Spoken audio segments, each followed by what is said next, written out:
This was a royal rather than a state opening, but the open-top carriage procession to Cardiff Bay kept some traditions alive.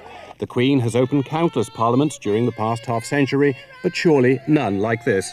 We invite you all to join with us, who are here in the chamber of the National Assembly for Wales, to celebrate this historic occasion. The Queen said the Assembly would extend a bridge into the future, a beginning and an opportunity. This opening today marks a new and significant direction in the way Wales is governed. It is a moment of renewal, true to the spirit of Wales. The Prince of Wales spoke in Welsh of his heartfelt good wishes for the pioneers, the 60 new Assembly members. The Queen signed a special edition of the Government of Wales Act, the bound volume a symbol of the transfer of powers from Westminster to Wales. Charlotte Church, the 13-year-old soprano from Cardiff, sang a poem about the Assembly written by a Carmarthen schoolboy, Aaron Pritchard.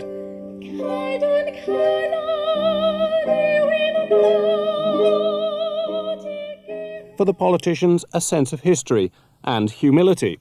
The low turnout in the Assembly elections shows that many people are still at best agnostic about the value of the Assembly.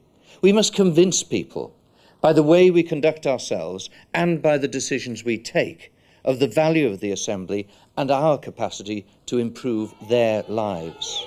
The eyes of Wales are upon us. The people expect us to make a difference to their lives and to the lives of their children. The eyes of the world are upon us too. Two 18-year-olds from Aberystwyth presented the Assembly Tlws, a symbol made from the coal and steel of Wales's industrial past, but today was more about the future. Because it's the final chance for Wales to make their own decisions rather than London. The Assembly is important because it gives the people of Wales a voice of their own.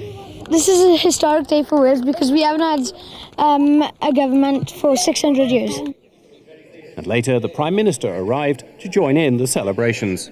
We are proud to have been a government that's delivered it, but I think that this is really a day to celebrate Wales, to celebrate the partnership that we have and to make sure that that partnership continues to deliver for people. This was a relaxed, informal opening ceremony, far removed from the trappings of Westminster.